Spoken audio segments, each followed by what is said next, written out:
Everyone, Kevin DeWald here, founder of So Helpful. I'm here with Till Carlos, Thomas Pichon, Mike Fishman, and a couple other folks that are probably going to join us. And today we're going to talk a little bit about what it's like to create a location-independent business, what Wikipedia calls the digital nomad. And we had the idea because there's a lot of people that join So Helpful who are actually using helpfulness as a way to grow their businesses globally and a way to connect with people and potential customers. And people started asking me about this idea generally, and I had to confess that I know almost nothing about it because I pretty much work out of my home office in Beijing all the time. So though I guess I am location independent, I haven't really engineered my lifestyle that way. But fortunately, we are joined by two awesome friends today, Thomas Pichon and Till Carlos, who are living this lifestyle. So if this is your dream, if you're thinking, man, I want to be able to travel around the world and see places and actually make a living and support myself and do fun, interesting projects while I'm doing it, you have two great role models to learn from here. So Thomas, do you want to go ahead and introduce yourself first? Yes, sure. Hi, everyone. So live from Thailand. I'm a French guy. I'm location independent, I would say, since a bit more than 3 years. I did that previously when I was working for a startup. It wasn't my startup, but I was in London, and I was by myself. Then I went to San Francisco. I was still by myself, working for a company. Then at one point decided to launch my own business, and I started to travel the world at the same time. So yeah, I'm gonna tell you more about why I do that and how I do it during this webinar. Awesome. Thanks, Thomas. Till, great to meet you. Yeah, good morning, everyone from Vietnam, 7 a.m. here. So I'm Till Carlos. I'm from Germany, and I was always the team guy, setting up teams and building software. I have a computer science background, but I always thought that I needed a physical office to build software, to build teams, and to help our clients. Now, I was basically traveling within Germany, but always touching base with my office. And this is exactly what I do now, location independent. So I went to Thailand last year and set up my office virtually with a development team in Europe. And now I'm in Vietnam. And next step again is Thailand later this year, and also Europe again. So it's totally possible. And I actually do that with a team against what other people do. They are often lone wolves. And we have set it up all online with our team. So that's me, and I'm really excited about this Google Hangouts on Air here to show you a bit how to do it. Awesome. Thanks a lot, Till. So I think, Till, you're going to set up the slide. You're going to have a couple slides you're going to talk to. We're mostly going to make this a dialogue. So, Mike, I don't know if you can see the which there's unfortunately there's two different chats here. There's the webinars on air chat that we used for actually setting up this Hangout. And then there's a separate Google chat. So you should see a button on the left-hand side of your screen, hopefully somewhere that says the webinar on air one, and we'll try to use that chat. But I'll keep an eye on it. If somebody actually uses the other chat, I'll jump in there as well. So we're also joined by Mike Fishbein. Mike, do you want to say anything since you're on the screen here? Sure, yeah, Mike. I'm relatively new to the location-independent business. Started working on my business at the beginning of the year, and we'll be taking my first trip in a week, actually. It's just kind of a short 2-month trip. So I'm just curious to hear about Till and Thomas's experience with location independence. Awesome. And we also have Chiara and a few other people who are listening to the chat room, and so I'll try to relate their questions. But Chiara is from Manila, and I'm in Beijing, China. So I would say we pretty much have the world covered right now. So, Till, with that, I'm going to turn things over to you. All right, that's cool. Thanks. If you can't see, you have to maybe click on the Till's picture at the bottom to be able to see the slides. Yeah, so we have some slides, but that's basically only to give you some insight about the agenda that we have today. And mostly Tom and I we'll just do an interview style, how we are setting up our businesses, what was the hardest part, how to sustain a life on the road. And then we would like to involve you and ask, what is your business about, and how would we restart it location independently? And we put together some pictures why we do it. So this is my current place here in Vietnam, a large condo building. If you haven't seen Asia, this is exactly how it looks like. Just many skyscrapers in a row and pools in between. And that's Thomas. Actually, I didn't know you were a motorbike driver. Ah, yeah. So I took that picture when I was traveling all along Latin America. So I did a quite big trip. Yeah, started in Central America. I went to South America with my computer in the backpack and tried to travel and work at the same time. Um, I did it for several reasons. Well, the very first one, well, I have to be true. I was living in San Francisco. I was setting up my business, and one moment I was like, okay, if I go to other countries, it's quite expensive, San Francisco. I was like, if I go to other countries, I would be more relaxed financially. Life is cheaper. And so I was thinking more and more about doing it yeah, in order to do more stuff with my money, in order to spend everything in my bills and apartment, etc. That's why I took a flight, went to Central America, and with less money, I really did I think more things. And I think for me, it's not the only reason why I do that. It's also a lot because the more I travel, well, of course, the more I see the world, I observe the world. Yeah, I understand that a lot of people in this planet, need help, they have problems, and so the more I travel, the more it grows me a strong purpose of why I'm an entrepreneur. And yeah, that's why for me the definition of an entrepreneur is someone who is going to create solutions, to solve problems, to help people. And yeah, the more I travel in the world, the more I see that the world needs more entrepreneur. So again, as I said, it helps me to grow a strong purpose, and I hope that I'm gonna spread the word everywhere, and that more and more people will be more likely in the next few years to build their own thing and new amazing things. I would say that the last reason why I do it is also because when I was living in London or San Francisco, even if I really love this city, when I was having a break during the weekend, it was good, but it's like you stay a little bit at home.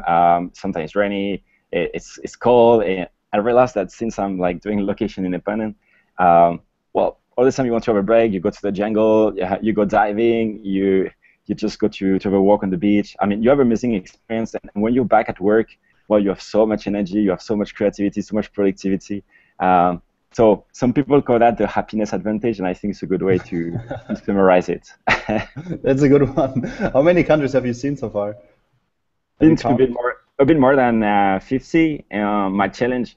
So I don't know if you guys know Chris Guillebeau is an entrepreneur who has been to everywhere in this planet. What I mean by everywhere, he has been to all the countries. So that's my challenge for the next, I say 5 years. I hope to make it the next 5 years. So there's in this world, 197 countries. So I still have time. I still need to work more on that.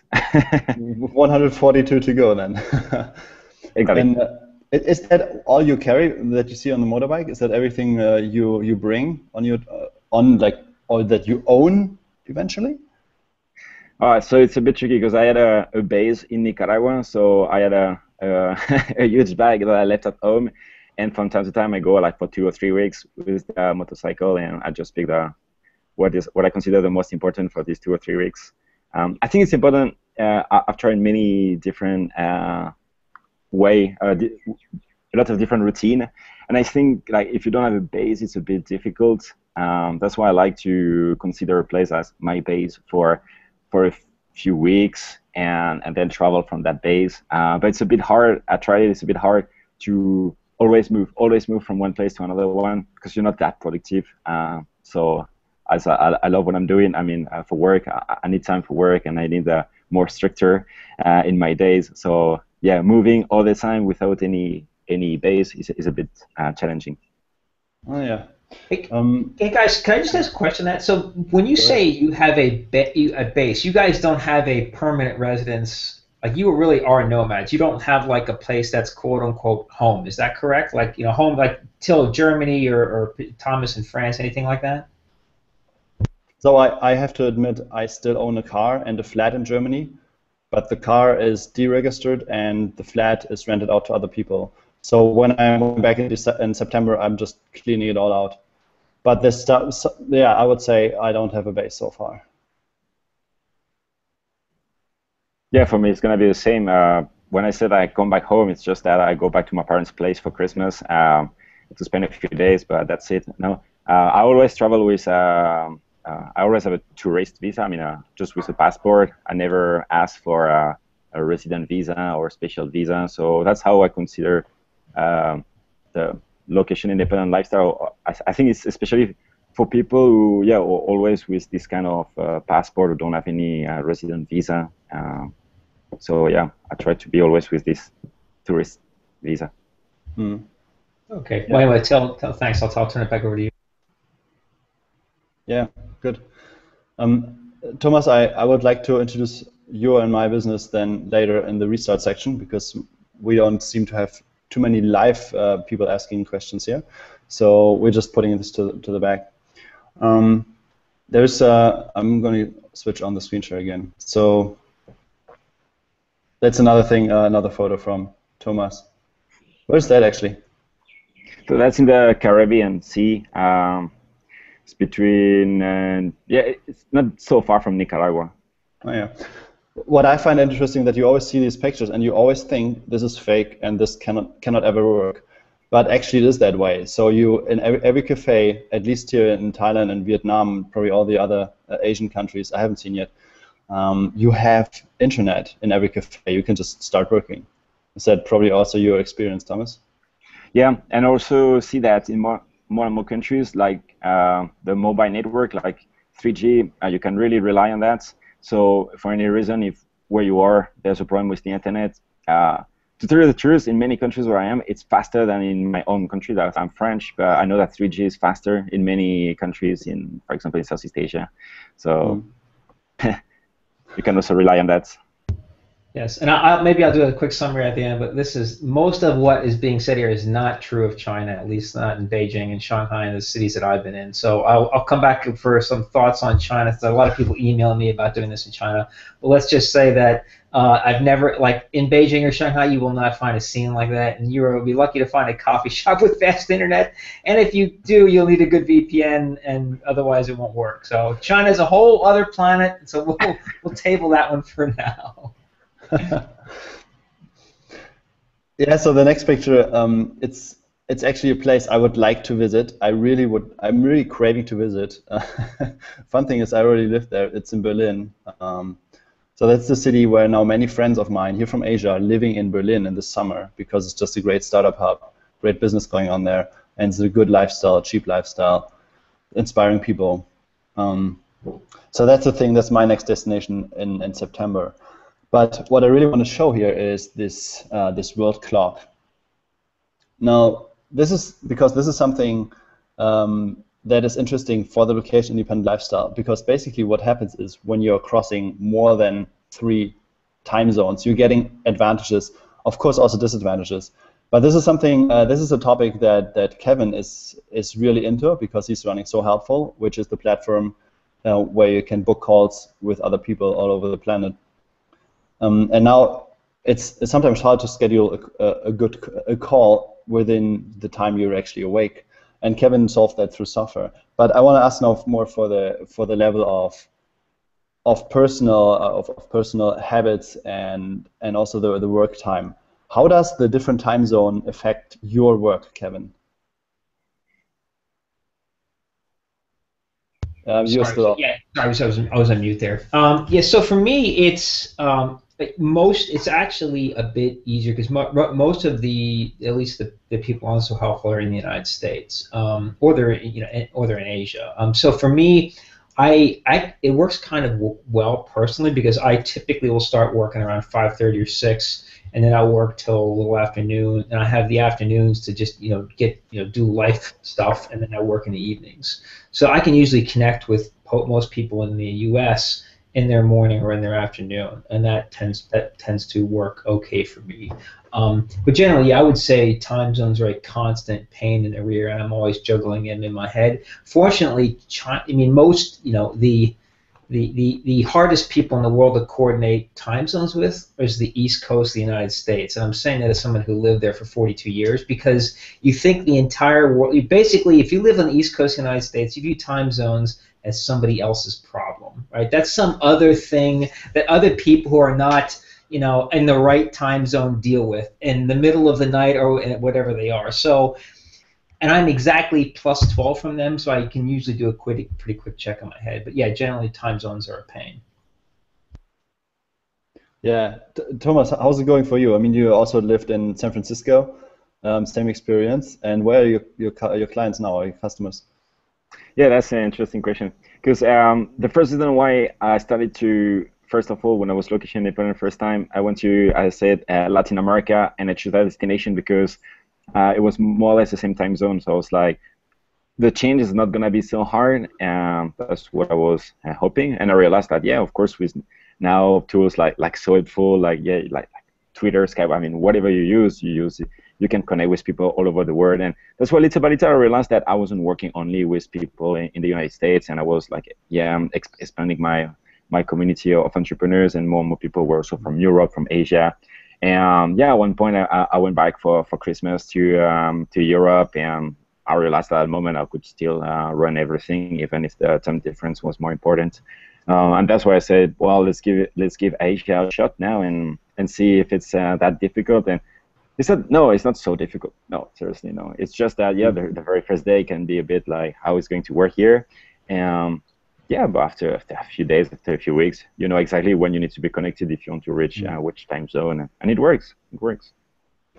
Hey Yeah. guys, maybe just a quick question for guys like Mike or other people like Ramley, who are people who are watching this right now. Is let's just say I want to go ahead and get started doing this kind of lifestyle. I want to be location independent.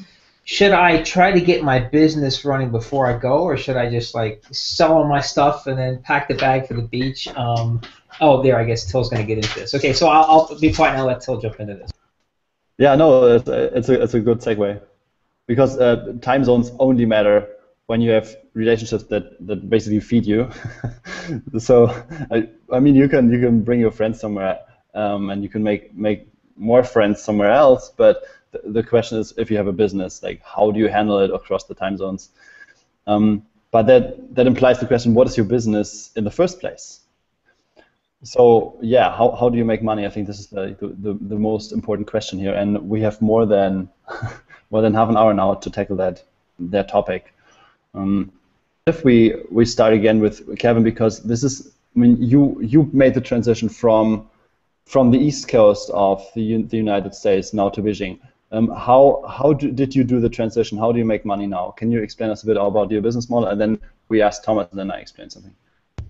Yeah. So for me, I mean, I sort of moved to Asia for personal reasons unrelated to my business. So I guess I am location independent. That I could be doing this anywhere, but my time is spent building So Helpful, angel investing, and then training and educating entrepreneurs. So Helpful is currently taking up the lion's share of that time.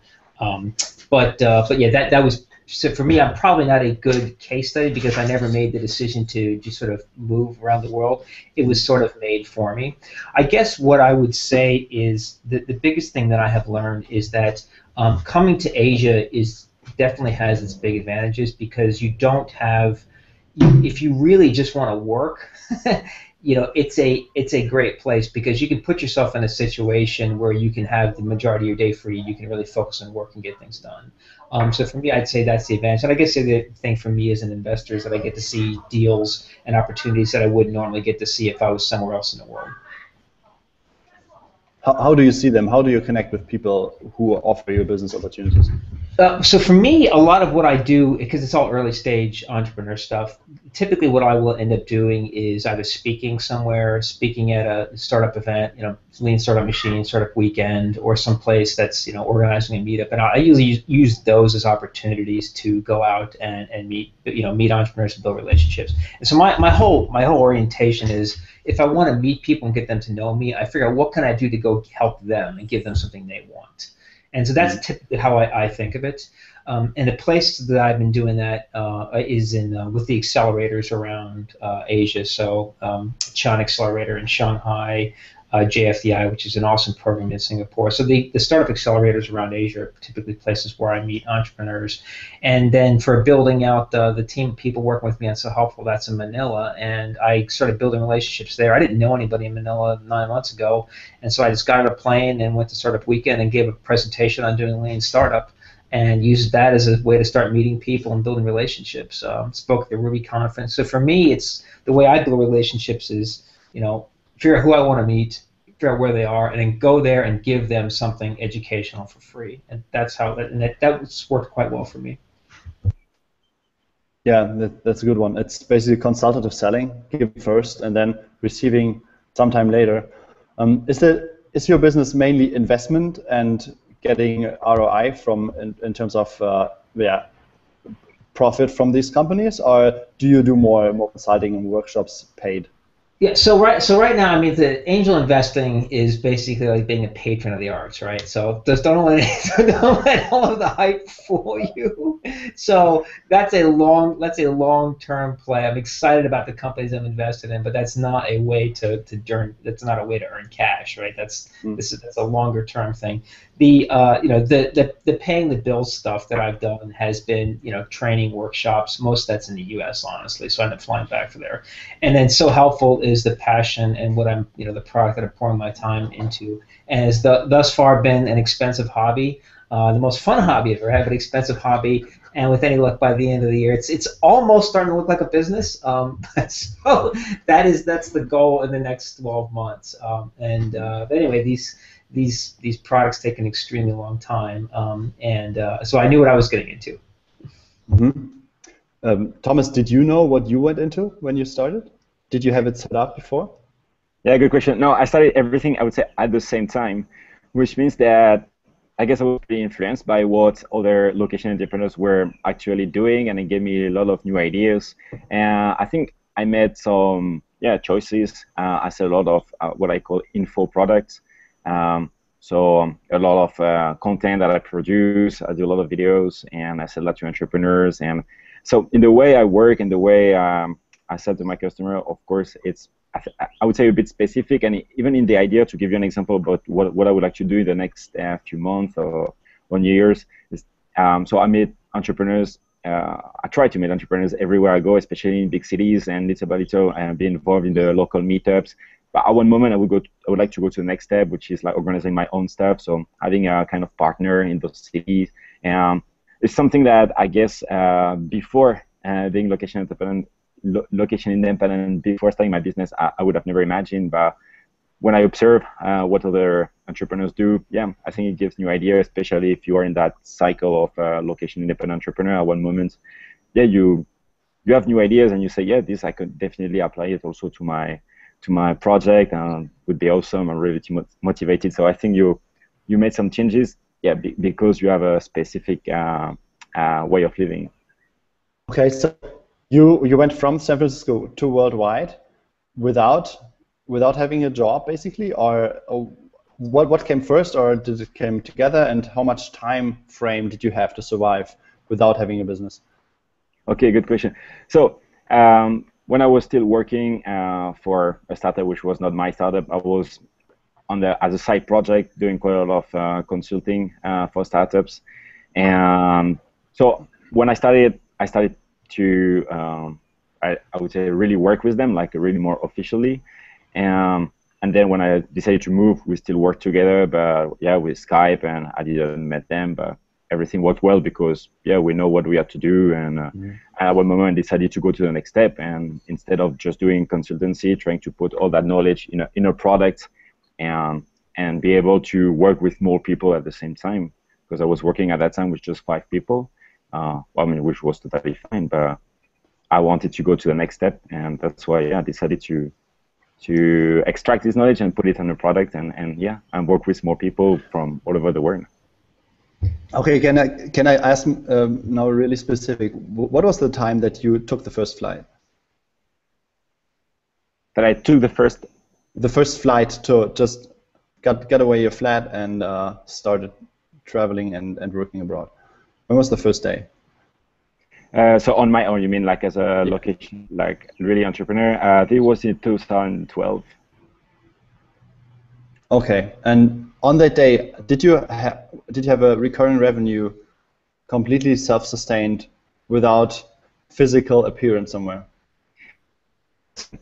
So that's why I decided also to move. As I said previously, I was like, well, with what I make right now, I cannot like live in San Francisco, or I have to grow fast, or I have to find investors. I need to find a solution. And I took on So Helpful with, I don't remember who it was, but he gave me good advice. He said, man, you're young, come on, go elsewhere where it's a bit cheaper. You're gonna see you have good connection everywhere. You can do it. You should give it a try.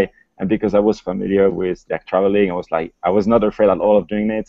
And that's why I said, okay, I can lower my cost, and that's what happened. I mean, as soon as I arrived in Latin America, I would say profitable, which was not the case in California. Yeah, and I decided to grow from that base, which was more sustainable. Yeah, I would say that's the most consistent theme I see with people doing it successfully. Is the people I see, they have some going concern going, right? So they're not just saying, I'm gonna pack up the bags and going somewhere and I'm gonna find a business. They've got something going, and they realize that, wow, I have to get real big real fast to stay in this extremely expensive city, or I can do exactly what I'm doing every day and go hang out at the beach in Thailand, and I can.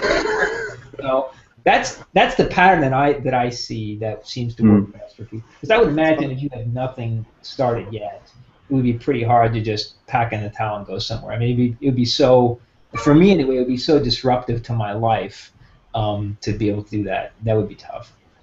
Yeah, it's funny. My biggest business expense is the rent on my apartment in New York City. So it's I could be a whole lot more profitable if I was anywhere else and working fewer hours and all that stuff. So what about Airbnb, Mike? Is that an option or? Yeah. I actually used that's what I'm using to rent. I rented out my apartment on Craigslist because I wanted to just get one person for 2 months. And so I'm renting out my room and sort of profiting from my trip because I'll be renting for less than I'm renting out my room for. That is so crazy.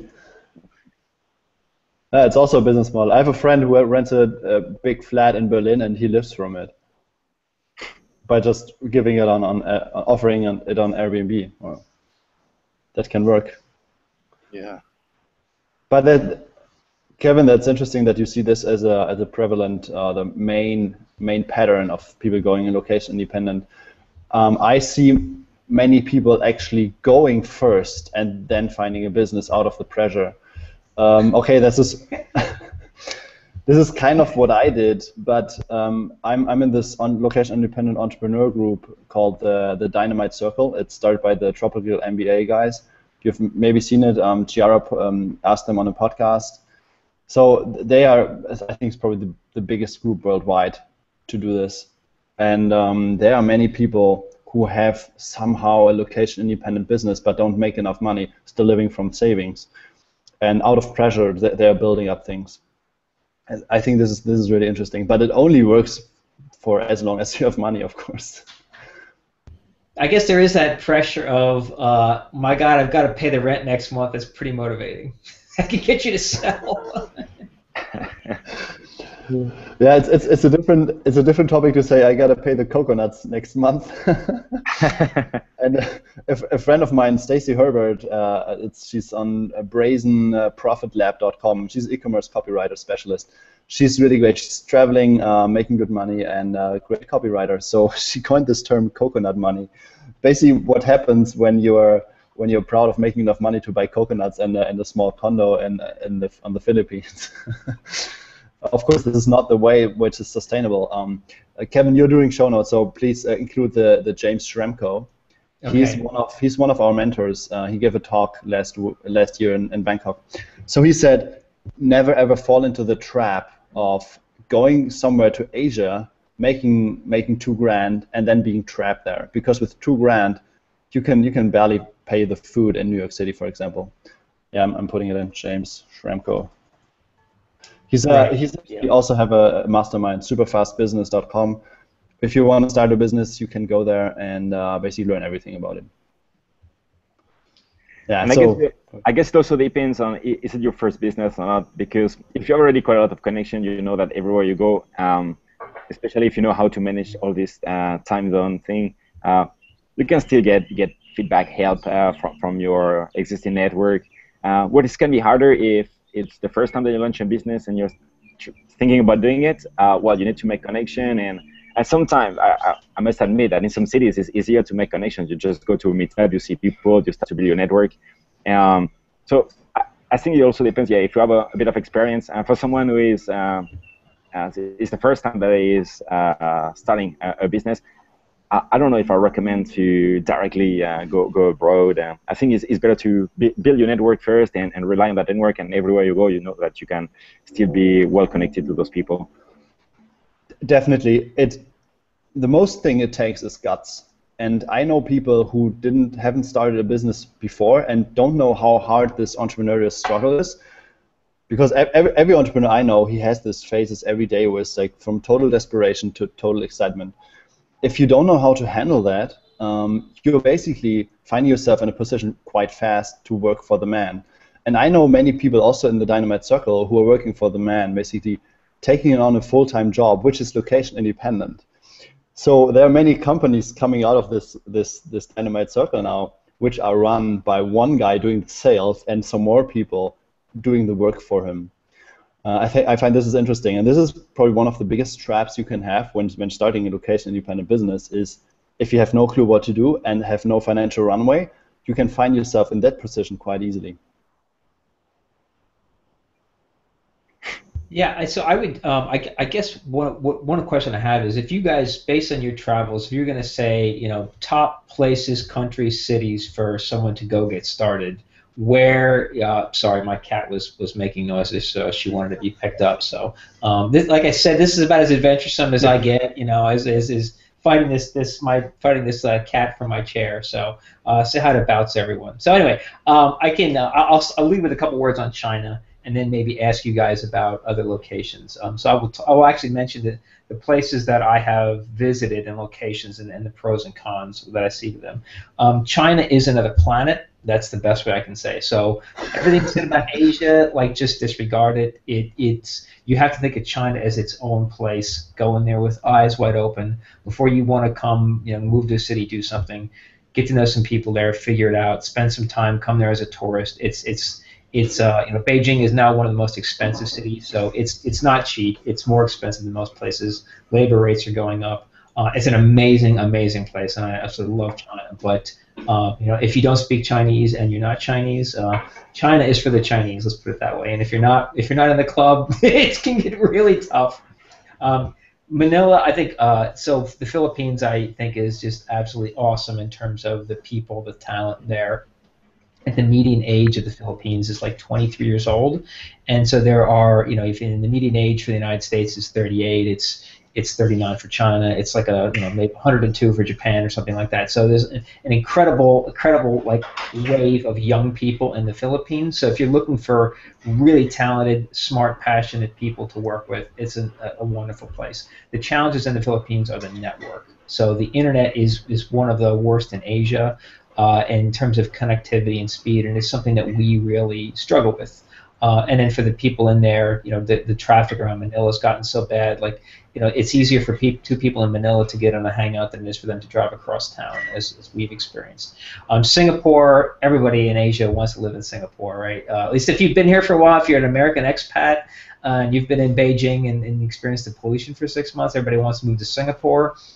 Super infrastructure, great people. Like, there's just so much said about it. If you're an American, it's a little creepy at first because it's kind of like the police state done right. So you have this tension in the back of your mind about, like, somehow there's not complete freedom here, and that's bothering you. But at the same time, everything's so nice and well organized, and so there's a bit of a cognitive dissonance for Americans that show up there. But it's expensive, right? And it's harder to find people to do stuff.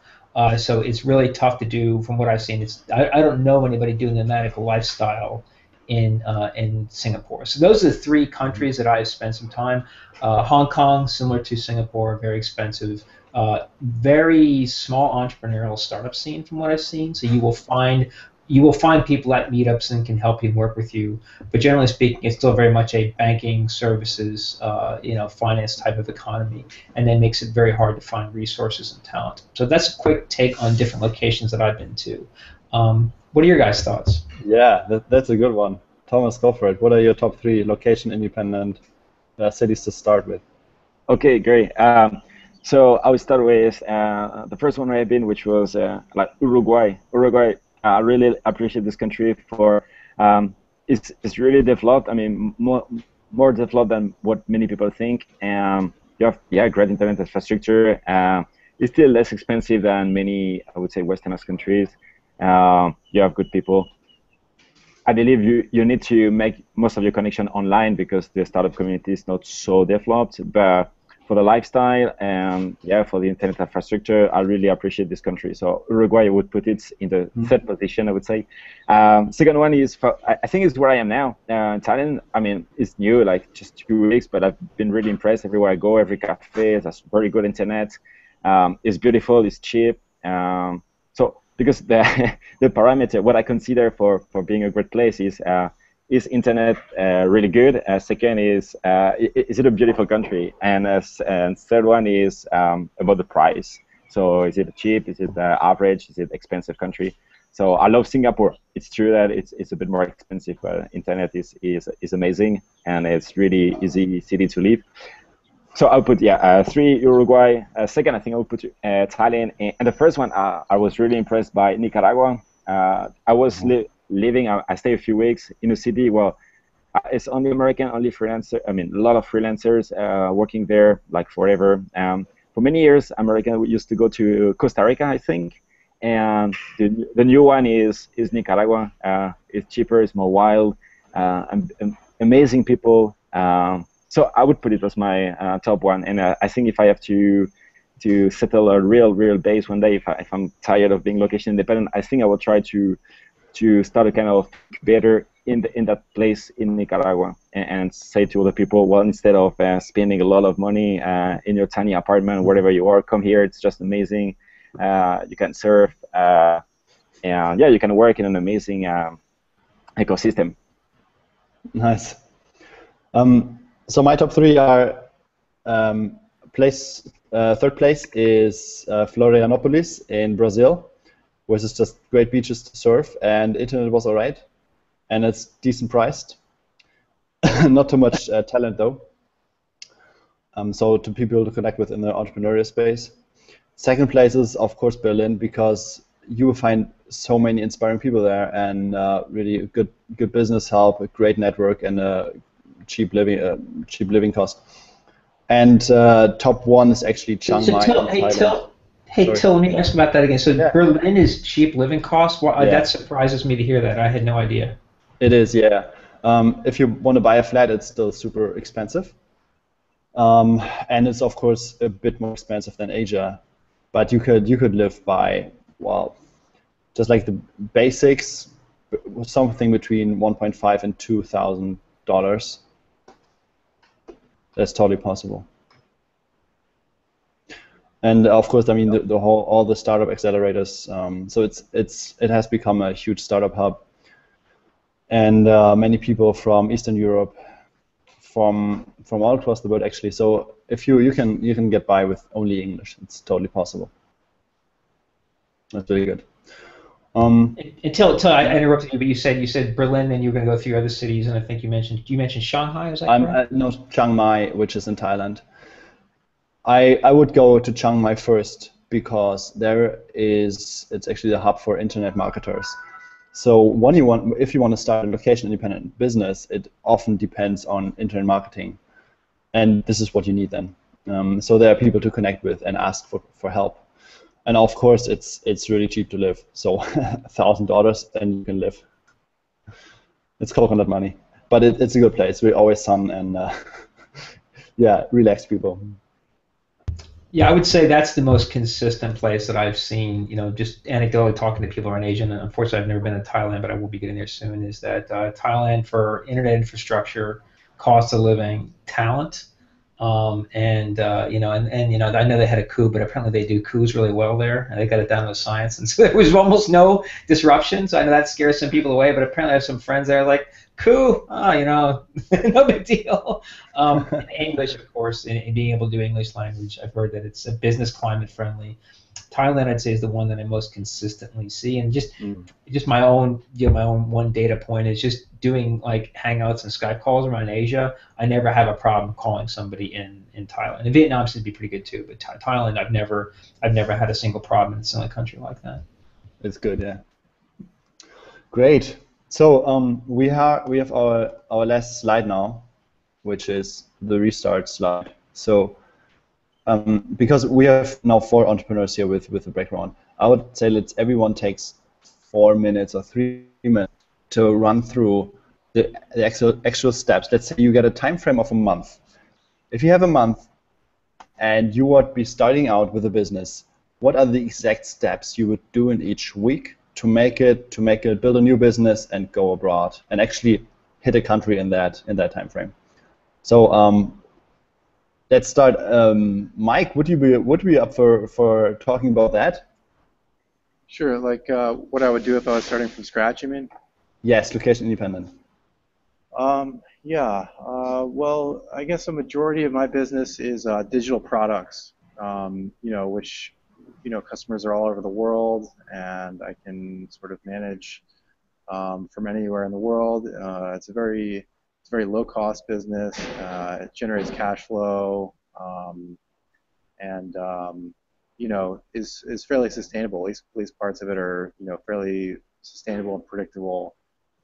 So I have great things to say about digital products, and actually self-publishing ebooks on Amazon specifically has been really great for me, and it's something I'm going to double down on over the next few months to year or so.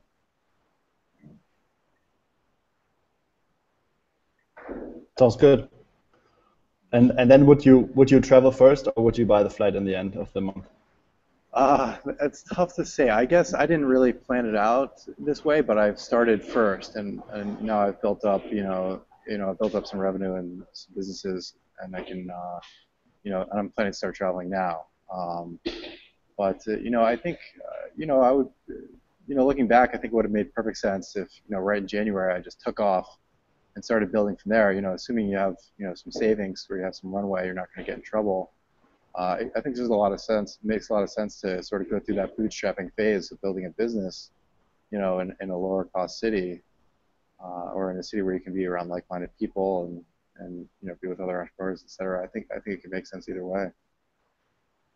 And what I like, Mike, in your example is that you're going to travel in the next few weeks, and I think it can give you a great taste of are you a guy for that or not? And before thinking about making the big jump, well, you will know a little bit you will learn from that experience, and you will see how hard or how it is for you to do it. So that's something also I would recommend for some people who are thinking about doing it, is like, next time you go on holidays, try to have maybe a bit longer holidays, but bring your computer with you and start to work from there and see how it works or does not work. And when you come back home, yeah, you will learn from that experience, and you will see what you do next time. Do you try to have an even longer holidays, I would say, and you can try little by little. I think it's also a good way to know if it's for you or not. So Thomas, you would go first, travel first, and then have a longer holiday, and then set something up? Or how would you do it in 1 month?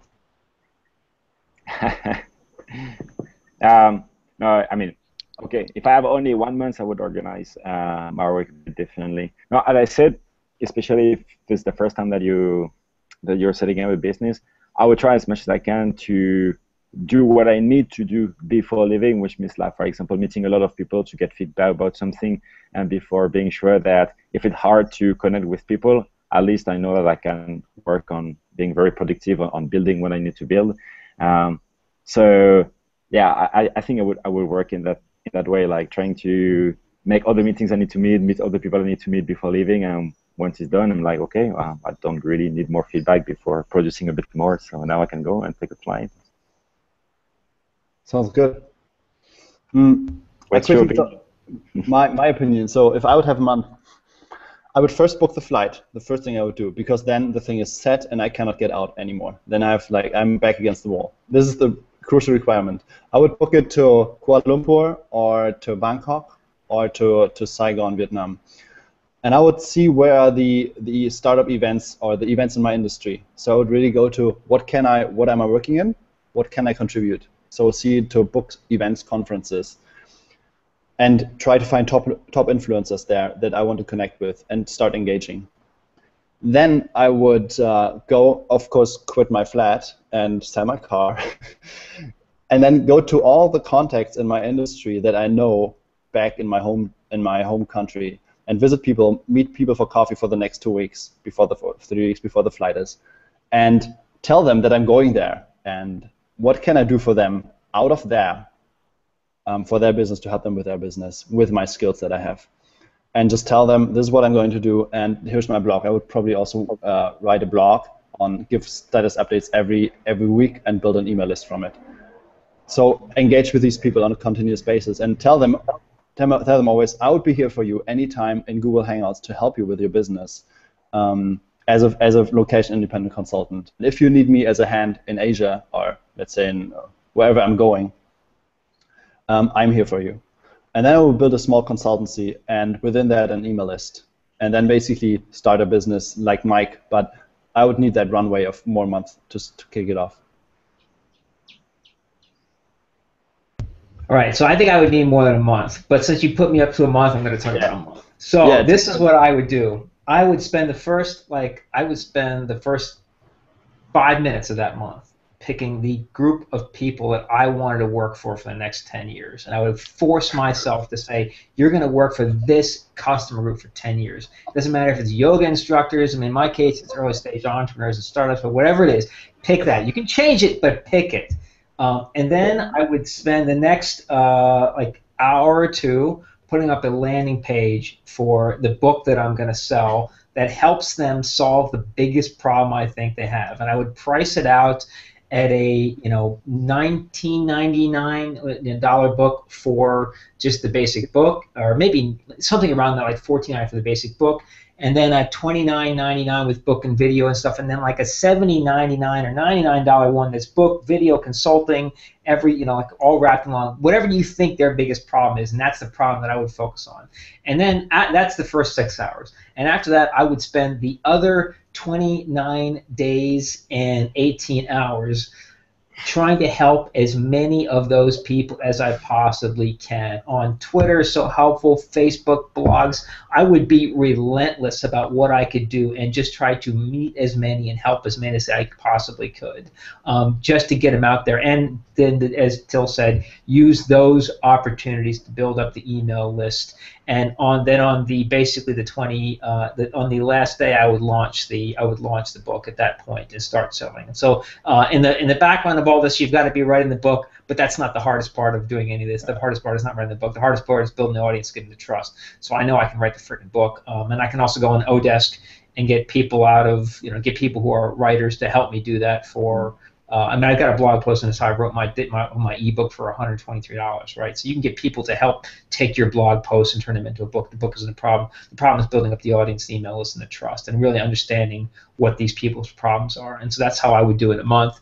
And hopefully by day 31 of that month, I would have enough early book sales where I could start bringing enough in to pay for the next month, and then I would just keep going. What I would not do is I wouldn't try to build software, because you can't do software that quickly, right? You have to do something with digital products. Anyway, that's probably how I would start. And if I could, I would maybe pick up a copy of like Nathan Barry's Authority, or any one of the other million books out there. It'll tell you how to do a launch sequence correctly and launch a digital product. And so that's what I would do in a month. Sounds good. And then you take a motorbike across the border to be location independent. Yeah, right. I'm older than all you guys, right? So I'm freaking 44. I don't know. Location independent for me. Like, I hear Thailand, I'm thinking golf courses, right? So, right? So I don't know. There's location independent for me has got a dull different ring from the rest of you guys. Right? Oh, sweet. That was a good one, Kevin. I like that. It all comes down to engaging with people and helping people, right? I think we all agree on that.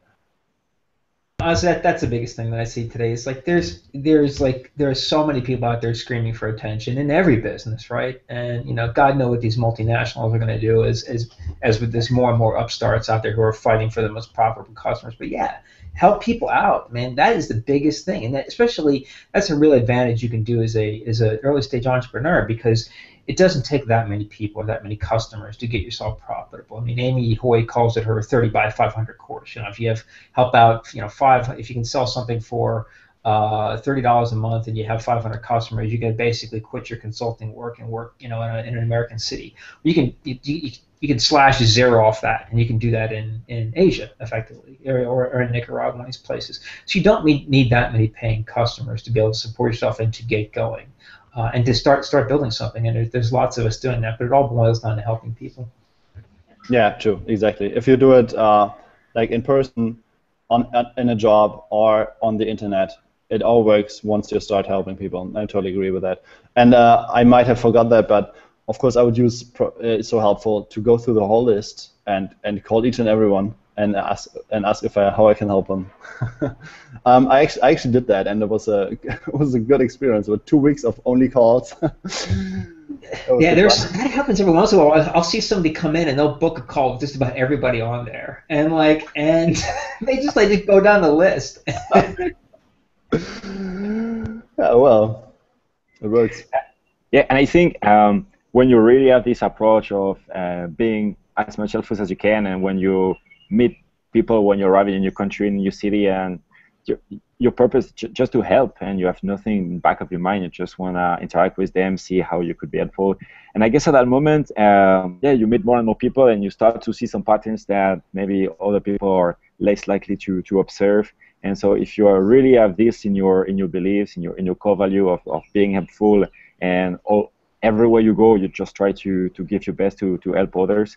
I think at one moment, that you create a lot of opportunities, because you see that people are more connecting than we could think, and you start to observe things that I would say not a lot of other people are able to observe. So I really agree with you guys about trying to be as helpful as we can. Thomas. All right, we've got a few minutes left. So Till and Thomas, how can we learn more about you guys? Thanks for coming and giving this to everybody. Learn more about you guys, get in touch with you. What's the best way to do that? Yeah, and why? And why? There you go. Thomas, start. Okay, so I run 2 projects. I would say that the first one, which is on the screen, which is called the collaborativestartup.com, is more for startups who want to grow their activity, to really build a successful business. And I really based my work on building a strong community around your project. So if you want to know more about everything, and if I can help you, let's go on So Helpful, and let's have a chat if you have a startup. And if the other project that I don't talk a lot about it, usually it's this one. It's called Boost Your Life. This is mostly for people who don't know anything about entrepreneurship, so we're not going to talk about lean startup, all that stuff. We'll really go back to basics, but if you're interested in living the location-independent lifestyle and you don't know anything about all the startup world, I would advise you to start with my other project, which is called boostyourlife.co. And I did this one just for my friends who were asking, but man, how is it possible that you have such a lifestyle? It's just unbelievable. I don't understand how I didn't learn that at school. So can you explain me how to do it? And so that's really for super beginners, I would say. But we go quite far in the location-independent business construction. Awesome. Yeah, and you can come to me if you are an entrepreneur or an IT person who's building his SaaS, which is software as a service. So if you're good at the product but have not a big clue of how to market it or even distribute it, you can come to me and I help you out with marketing strategies and then the implementation for you and your team. So yeah, just get in touch via tillkarros.com. You will find all the contact information about me. Kevin, thank you so much for hosting this. Yeah, thanks a lot, guys. I really appreciate you putting your time to prepare this, and thanks for sharing about all your experiences. And so, thanks very much, everybody. I think you've got everybody's contact info there. So if you're interested in learning more about how to start a business and live on the beach from some guys that are doing it, Till and Thomas would be happy to help you out. Thanks a lot, everyone. Take care. I'll go ahead and kill the broadcast now in case anybody wants to stay on and chat.